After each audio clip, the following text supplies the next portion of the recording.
Hey, welcome back DIYers. So getting good equipment can definitely be expensive. And sometimes even the cheap equipment can be kind of expensive. This is a Harbor Freight welding helmet that I've had for, I don't know, almost 10 years or something. And if I remember correctly, it probably cost me like 40-50 bucks. And you know, it works fine. It auto darkens and you know, it's got a nice little adjustable headband. It's not the greatest, but it's functional. The plastic's a little bit flimsy and everything. And it's kind of what you would expect from a $50 welding helmet, right? But maybe we should expect the same for less. I picked up this Goldland-WELD Protect auto darkening welding helmet from Amazon for only $15. Can you believe that? That seems too good to be true. Yeah, maybe it is. We're gonna find out here in a few. But yeah, the normal price was 30 bucks. It was like $29.95, but then it had a 50% off coupon. So this thing was only 15 bucks. And you can see it's the WH01 model. High quality, reliable, comfortable. And of course it's made in China.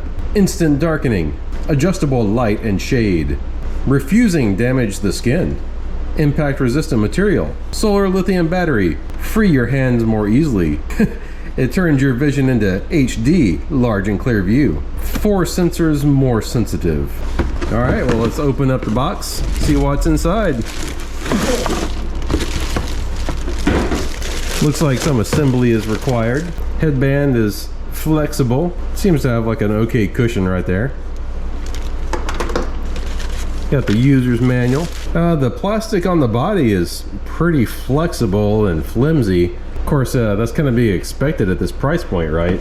And yeah, my old Harbor Freight one's maybe a little bit thicker, but not a whole lot. See if there's anything good in the manual. Welding helmet complies with EN 175B, ANSI Z87.1, and CSA Z94.3 regulation.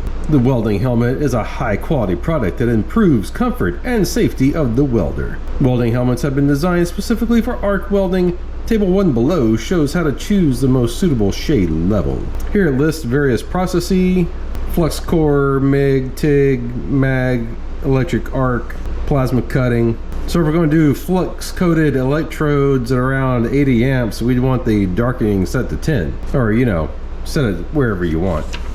It's your eyeballs. It can be used for MMA, MIG, TIG, and grinding. Oh, I wonder if it has a grinding setting, huh? Oh, it does! It has a grind setting. That's a nice little feature. The grinding setting lets you use this as basically just a big face shield without the sparks setting off the auto darkening. Alright, so let's go over what all these knobs do. On the outside here, this adjusts how dark your machine actually gets. Well, let's go ahead and remove this film. You don't want to try to look through that. And there's another one on the inside too. Now with this thing set pretty dark, once this activates, it should black out almost completely. And what these two dials right here do is this one sets how much light it takes in order for it to actually start darkening. And this dial right here is how long it'll stay dark after that amount of light goes away. So right now with it set on sensitivity low, you can see that it's still a lot of light passing through there. But let's turn this up. All right, it's all the way up. Let's see if we can activate it with the flashlight on my phone. There we go. You can see it flickering just a little bit. The phone's not quite bright enough to get it to activate. But what we can do is turn up the delay all the way up. And then once we get it to activate, you should see it takes 1 second after it registers the light goes away to turn back to light setting. There we go. Get it on one of these sensors over here. Works pretty good. All right, so let's get the headband installed here. Just unscrew the Frankenstein nut and do the other side too.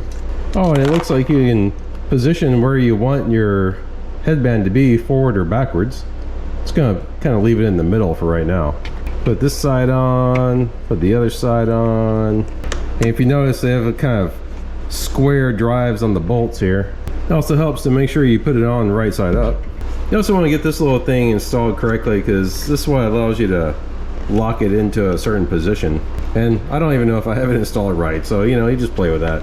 You turn this dial to loosen it and turn this dial to tighten. And that's kind of all there is to it. So I don't know, nothing left to do but to try it out. Oh yeah!